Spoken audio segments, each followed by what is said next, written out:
اعوذ باللہ من الشیطان الرجیم بسم اللہ الرحمن الرحیم۔ السلام علیکم پیارے دوستوں، پیاری بہنوں اور بھائیوں، اگر آپ سوچتے ہیں کہ آپ کا نفس مر چکا ہے تو آپ کی غلطی یہ ویڈیو دیکھ کر دور ہو جائے گی۔ پیارے دوستو، ابھی کمنٹ سیکشن میں استغفر اللہ لکھیں، میں آپ کے نفس کی موت کی دعا کروں گا۔ نفس کو کنٹرول کرنے کا آسان طریقہ قرآن و سنت کی روشنی میں ایک جامع روحانی رہنمائی ہم آپ کے سامنے رکھیں گے۔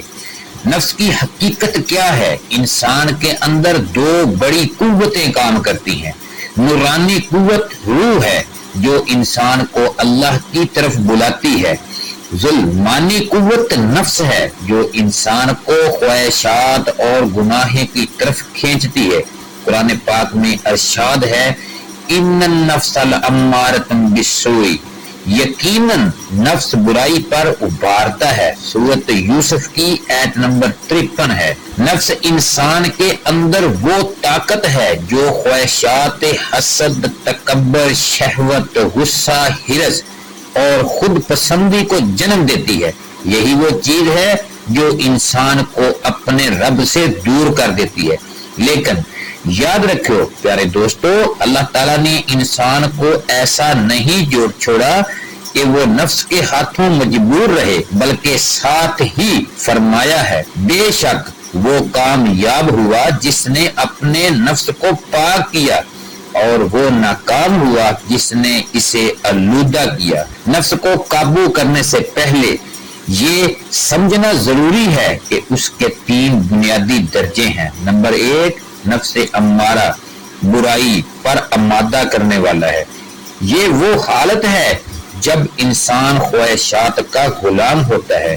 نمبر 2، نفس لوامہ خود کو ملامت کرنے والا، جب انسان گناہ کرے تو ضمیر جاگتا ہے اور ندامت ہوتی ہے۔ نمبر 3، نفس مطمئنہ اللہ کے حکم پر راضی رہنے والا۔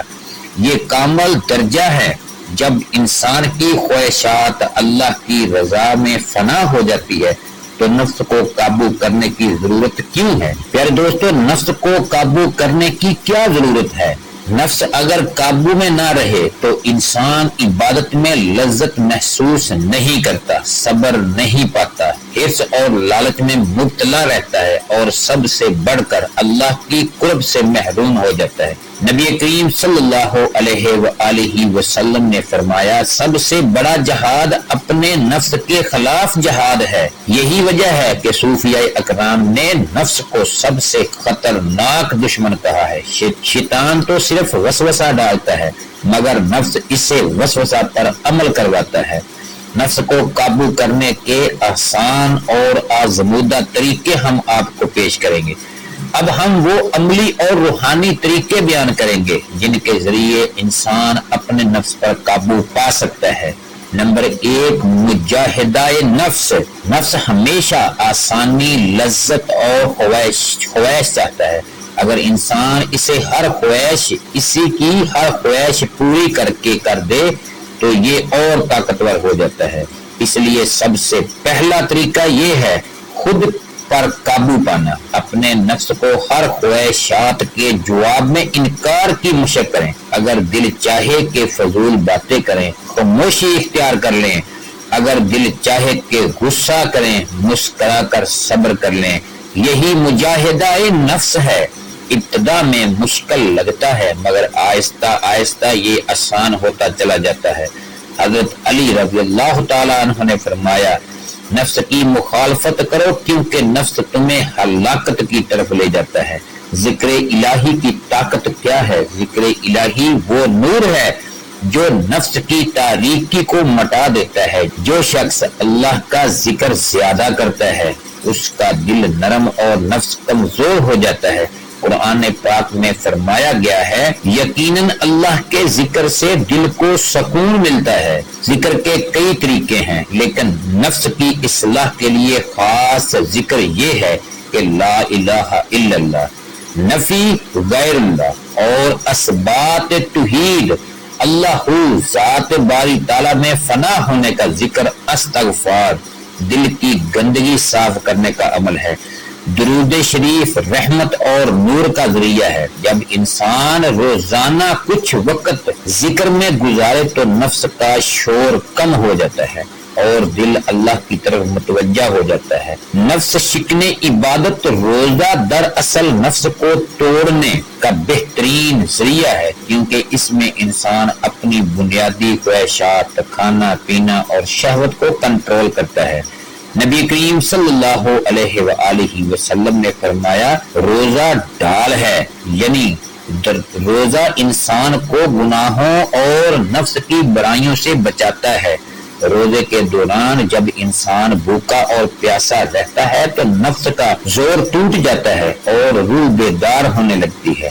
اگر کوئی روزہ رکھ کر غصہ نہیں کرتا، جھوٹ نہیں بولتا اور صبر کرتا ہے تو وہ اپنے نفس کے غلام نہیں بلکہ مالک بن جاتا ہے۔ خلوت تنہائی میں ذکر و فکر کرنا۔ نفس زیادہ تر لوگوں میں صحبت کی میں طاقت ہوتا ہے، کیونکہ مجلسوں میں غیبت، ریا اور دکھاوا پیدا ہوتا ہے۔ صوفیہ فرماتے ہیں، جو اپنے نفس کو پہچاننا چاہتا ہے وہ خلوت اختیار کرے۔ تنہائی میں انسان اپنی حقیقت سے روبرو ہوتا ہے، وہ اپنے گناہوں پر غور کرتا ہے، اللہ سے راز و نیاز کرتا ہے اور دل کی صفائی حاصل کرتا ہے۔ خلوت کا مطلب دنیا سے بھاگنا نہیں بلکہ اپنے دل میں اللہ کی حضوری پیدا کرنا ہے۔ انسان جس کے ساتھ بیٹھتا ہے ویسا ہی بن جاتا ہے۔ اگر کسی کی صحبت نیک ہو تو وہ دل نرم ہوتا ہے، نفس کمزور ہوتا ہے۔ قرآن میں فرمایا گیا ہے، سچوں کے ساتھ رہو۔ اولیاء اللہ کی مجلس میں بیٹھنے سے دل میں نور پیدا ہوتا ہے، یہی نور نفس کی تاریکی کو ختم کر دیتا ہے۔ قرآن نفس کی دعا ہے، یہ دل کے زنگ کو صاف کرتا ہے اور انسان کو باطن سے مضبوط کر دیتا ہے۔ جب انسان قرآن کو روز پڑھتا ہے اور غور کرتا ہے، نفس کے فریب کھلنے لگتے ہیں۔ یہ قرآن وہ شفا ہے جو دلوں میں ہے۔ پیارے دوستو، اگر آپ روز کم از کم ایک رکوع بھی سمجھ کر پڑھ لیں تو آپ محسوس کریں گے کہ آپ کا اندر بدل رہا ہے۔ دعا اور التجا نفس پر قابو پانے کی سب سے بڑی طاقت اللہ کی مدد ہے۔ کوئی شخص اپنی کوشش سے کامیاب نہیں ہو سکتا جب تک اللہ توفیق نہ دے۔ اس لیے دعا کریں، اے اللہ میرے نفس کو تقوی عطا فرما اور اسے پاک کر دے، تو ہی بہترین پاک کرنے والا ہے۔ اگر انسان یہ دعا روز پڑھے تو اللہ خود اس کے نفس کو قابو میں کر دیتا ہے۔ خدمت خلق اور عاجزی نفس کو توڑنے کا ایک مؤثر ذریعہ ہے۔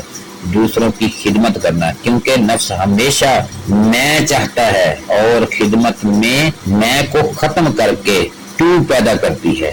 جب انسان کسی کی مدد کرتا ہے، کسی غریب کو کھانا کھلاتا ہے یا کسی مظلوم کا سہارا بنتا ہے تو نفس کی خود ہی کم ہو جاتی ہے۔ یہی عاجزی اللہ کے قریب لے جاتی ہے۔ محاسبہ نفس خود احتسابی، ہر رات سونے سے پہلے چند لمحے سوچیں، آج میں نے کتنے اچھے کام کیے، کہاں میں نے نفس کی بات مانی، کہاں میں نے اللہ کی رضا حاصل کی۔ یہ عادت انسان کو زندہ ضمیر عطا کرتی ہے۔ قرآن پاک کہتا ہے، بلکہ انسان خود اپنے نفس پر گواہ ہے۔ حضرت عمر رضی اللہ تعالیٰ عنہ فرمایا کرتے تھے، اپنے نفس کا حساب خود لو قبل اس کے کہ تمہارا حساب لیا جائے۔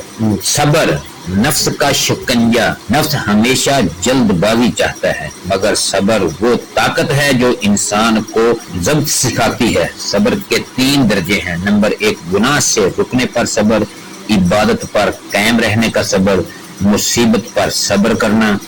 جس کے اندر صبر پیدا ہو گیا اس کا نفس ٹوٹ گیا۔ قرآن پاک میں فرمایا ہے، ان اللہ مع الصابرین، اللہ صبر کرنے والوں کے ساتھ ہے۔ پیارے دوستو، پیاری بہنوں اور بھائیوں، ابھی کمنٹ سیکشن میں استغفر اللہ لکھیں، میں آپ کے نفس کی موت کی دعا کروں گا۔ پیارے دوستو، اس ویڈیو کو ان 5 لوگوں کو بھیجو جو اپنے نفس سے ہار چکے ہیں۔ عبادت میں لذت، دل میں سکون اور نور محسوس ہونا، عبادت میں لذت ملنا، گناہ سے نفرت اور نیکی سے محبت، عاجزی اور انکساری۔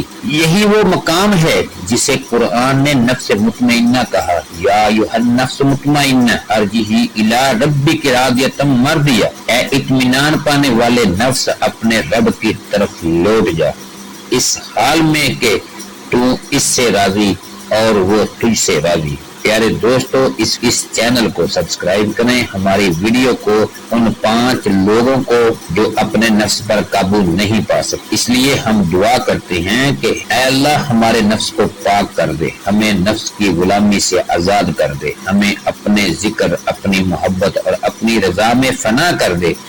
آمین یا رب العالمین، وما علینا الا البلاغ المبین۔